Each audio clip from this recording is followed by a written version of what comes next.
Hello साथियों, मैं रमेश स्वागत करता हूं अपने यूट्यूब चैनल एसटीडी ज्ञान बोध में। साथियों, हम लोग यूपी टेट हिंदी की वेरी मोस्ट इंपॉर्टेंट टेस्ट श्रृंखला पर बात कर रहे थे। उसी क्रम में हिंदी की टेस्ट श्रृंखला को हम लोग आगे बढ़ाते हैं। आज का पहला क्वेश्चन है, निम्नलिखित में से गलत विलोम शब्द युग्म कौन है? ऑप्शन है परवेश, नवेश, मूक, वाचाल, भूत, भविष्य, पुरस्कार, तिरस्कार। निम्न में गलत विलोम शब्द युग्म की पहचान करनी है। पुरस्कार का विलोम शब्द तिरस्कार होता है, भूत का विलोम भविष्य होता है, मूक का विलोम वाचाल होता है, लेकिन परवेश का विलोम नवेश नहीं होता, परवेश का विलोम निकास होता है। Answer number A. Next question है,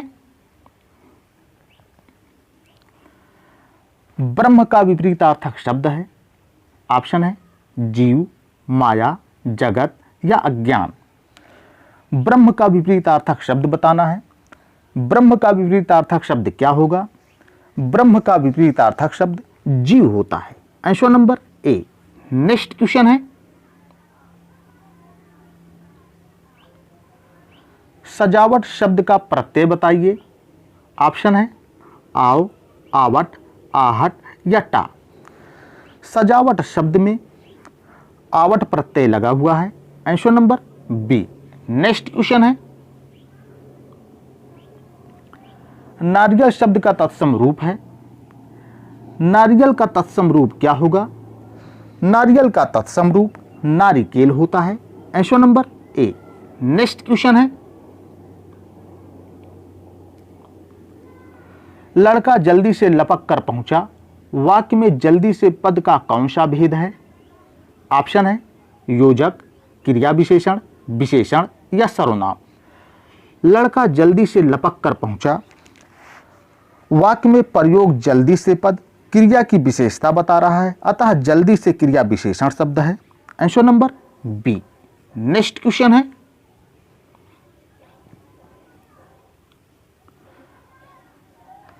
आपने कटोरा भर दूध पिया।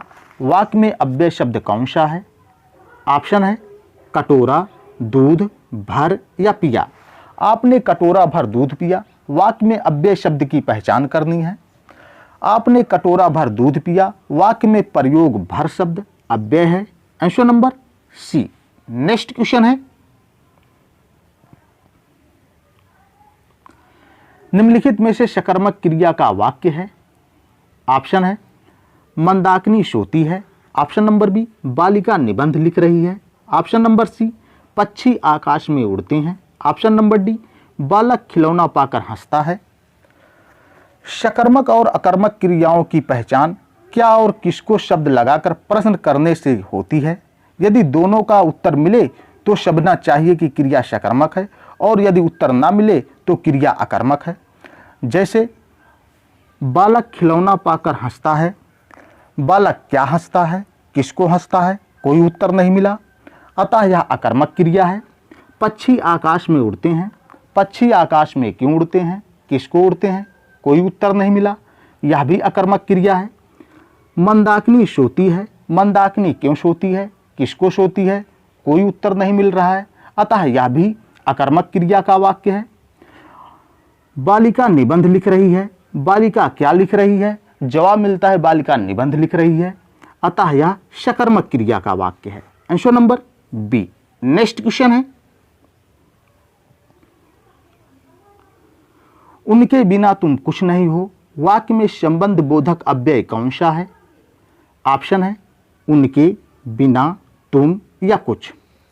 उनके बिना तुम कुछ नहीं हो, वाक्य में प्रयोग बिना शब्द अव्यय है, संबंध बोधक अव्यय है। Answer number B. Next question है, मैं जाता हूं। इस वाक्य में मुख्य क्रिया की पहचान करें। ऑप्शन है मैं, जाता हूं या इनमें से कोई नहीं। मैं जाता हूं वाक्य में मुख्य क्रिया जाता है। Answer number B. Next question है,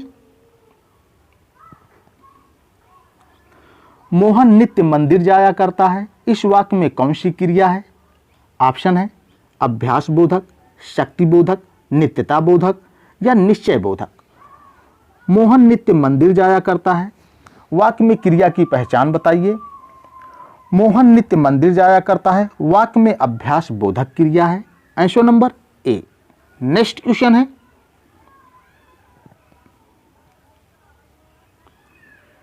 केशव दास द्वारा रचित आध्यात्मिक ग्रंथ का नाम क्या है?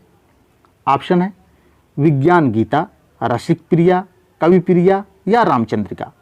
केशव दास द्वारा रचित आध्यात्मिक ग्रंथ का नाम विज्ञान गीता है। Answer number A. Next question है, ज्ञानदीप किसकी रचना है? ऑप्शन है भूषण, रहीम, शेख नबी या वीरेंद्र। ज्ञानदीप के रचनाकार कौन हैं? ज्ञानदीप के रचनाकार शेख नबी हैं। Answer number C. Next question है,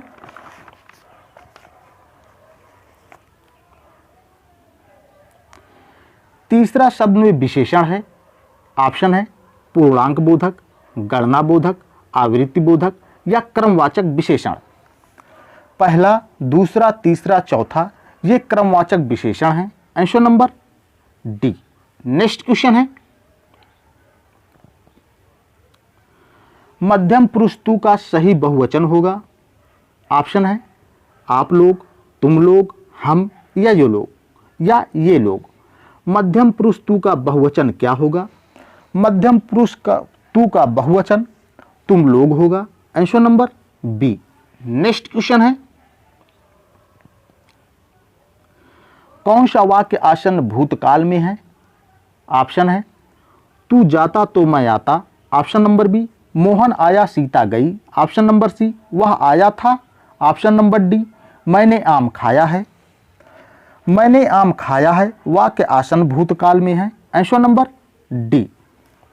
क्रिया के जिस रूप से कार्य के होने का समय निकट समझा जाए वह आसन्न भूतकाल कहलाता है। जैसे मैंने आम खाया है, बच्चा आया है वाक्यों से क्रिया के अभी अभी पूर्ण होने का बोध हो रहा है, अतः ये आसन्न भूतकाल के उदाहरण है।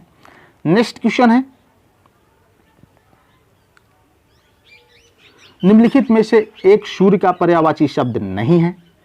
ऑप्शन है सविता, आदित्य, अर्णव या अर्क। निम्न में सूर्य का पर्यायवाची शब्द नहीं है।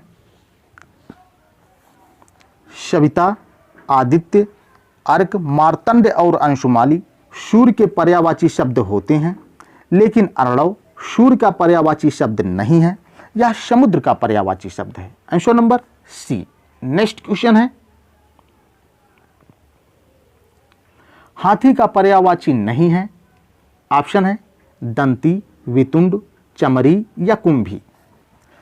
दंती, वितुंड, कुंभी, गज, हस्ती, मतंग, मदकल, गजेंद्र, कुंजर, द्वीप, वारण और करीस हाथी के पर्यायवाची शब्द होते हैं, लेकिन चमरी हाथी का पर्यायवाची शब्द नहीं है, यह मृग का पर्यायवाची शब्द है। Answer number C. Next question है, घा का उच्चारण स्थान कौन सा है? ऑप्शन है मूर्धन्य, कंठ, तालु या दंत। घा का उच्चारण स्थान बताना है। घा का उच्चारण स्थान कंठ होता है। Answer number B. Next question है, जिह्वा के आधार पर स्वर कितने प्रकार के होते हैं? ऑप्शन है 2, 3, 4 या 5। जिह्वा के आधार पर स्वर कितने प्रकार के होते हैं? जिह्वा के आधार पर स्वर 3 प्रकार के होते हैं। पहला अग्रस्वर, दूसरा मध्य स्वर और तीसरा पश्च स्वर। Answer number B. Next question है, दुग्ध सागर में कौन सा समास है? ऑप्शन है तत्पुरुष समास, कर्मधारय समास, द्वंद्व समास या बहुव्रीहि समास। दुग्ध सागर में समास बताना है। दुग्ध सागर में कौन सा समास होगा? दुग्ध सागर अर्थात दुख का सागर में तत्पुरुष समास है। Answer number A. और तत्पुरुष समास में भी संबंध तत्पुरुष समास है। नेक्स्ट क्वेश्चन है, निम्नलिखित में से कौन सा शब्द तुर्की भाषा का नहीं है? ऑप्शन है बेगम, चेचक, बारूद या पैगंबर। बेगम, चेचक और बारूद ये तीनों तुर्की भाषा के शब्द हैं, लेकिन पैगंबर तुर्की भाषा का शब्द नहीं है, यह अरबी भाषा का शब्द है। Answer number D. Next question है, गुरुदेव शब्द में समास है। ऑप्शन है अव्ययी भाव समास, तत्पुरुष समास, बहुव्रीहि समास या कर्मधारय समास। गुरुदेव शब्द में समास की पहचान करनी है। गुरुदेव शब्द में कौन सा समास होगा? गुरुदेव अर्थात देव के समान गुरु कर्मधारय समास है। कर्मधारय समास का विग्रह करने पर दोनों पदों के मध्य है जो के समान आदि चिन्ह आते हैं, जैसे गुरुदेव, देव के समान गुरु, चरण कमल, कमल के समान चरण आदि। Answer number D. Next question है, पुरस्कार में कौन सी संधि है?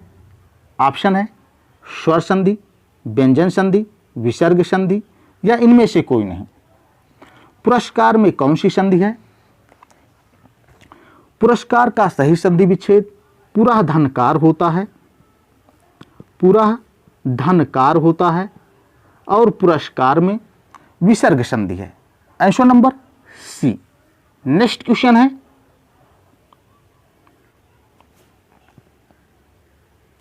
निम्नलिखित में से एक कथन गलत है। ऑप्शन नंबर ए, संधि में दो पक्षों का मेल होता है। ऑप्शन नंबर बी, संधि तोड़ने को विच्छेद कहते हैं। ऑप्शन नंबर सी, समास में पदों के प्रत्यय समाप्त कर दिए जाते हैं। ऑप्शन नंबर डी, समास तोड़ने को विग्रह कहते हैं। निम्न में गलत कथन कौन सा है, ये पहचान करनी है। समास तोड़ने को विग्रह कहते हैं। हाँ, समास तोड़ने को विग्रह कहा जाता है, ये कथन सही है। समास में पदों के प्रत्यय समाप्त कर दिए जाते हैं, यह भी कथन सही है। संधि तोड़ने को विच्छेद कहते हैं। हाँ, संधि तोड़ने को विच्छेद कहा जाता है, ये भी सही है। संधि में दो पक्षों का मेल होता है। नहीं, संधि में दो पक्षों का मेल नहीं होता। संधि में दो निकटवर्ती परस्पर वर्णों का मेल होता है। इस प्रकार विकल्प नंबर ए गलत है। नेक्स्ट क्वेश्चन है, कलई खुलना मुहावरे का अर्थ है। ऑप्शन है रंग उतर जाना, सच्चाई का पता लगना, भेद प्रकट हो जाना या चमक गायब हो जाना। कलई खुलना मुहावरे का अर्थ क्या होगा? कलई खुलना मुहावरे का अर्थ भेद प्रकट हो जाना है। Answer number C. Next question है, चीर चीर शब्द युग्म का सही अर्थ है। ऑप्शन है नया पुराना, किला काश, पुराना कपड़ा या चर अचर। चिर चीर शब्द युग्म का सही अर्थ बताना है। चिर चीर शब्द युग्म का सही अर्थ क्या होगा? इस चीर का मतलब पुराना होता है और चीर का मतलब कपड़ा होता है। इस प्रकार answer number C. Next question है, जो मोक्ष चाहता हो के लिए शब्द है। ऑप्शन है मुमुच, मुमुच, मुरमुच या ममुच। जो मोक्ष चाहता हो वाक्य के लिए एक शब्द मुमुक्ष होता है। Answer number A. और मुमुक्ष इस प्रकार लिखा जाता है।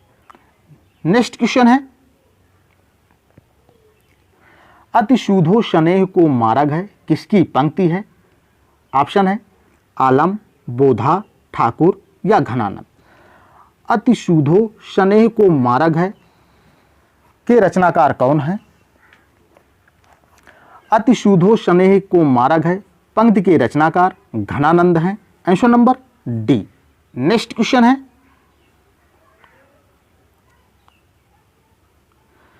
सब्ज बाग दिखाना इस मुहावरे का अर्थ क्या है? ऑप्शन है हिम्मत बंधाना, हरे भरे उद्यानों की सैर करना, धोखा देना या झूठे वादे करना।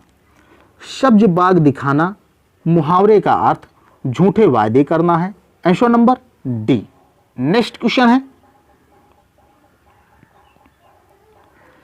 काजल की रेखा सी कतार है खजूर की इस पंक्ति में अर्थालंकार का कौन सा भेद है? ऑप्शन है रूपक, उपमा, मानवीय या उत्प्रेक्षा। काजल की रेखा सी कतार है खजूर की, यहाँ खजूर की कतार को काजल की रेखा के समान बताया गया है, अतः यहाँ उपमा अलंकार है। Answer number B. ये था साथियों आज का आखिरी क्वेश्चन। यदि वीडियो पसंद आया हो तो चैनल को लाइक, सब्सक्राइब एंड शेयर करिए। Thank you.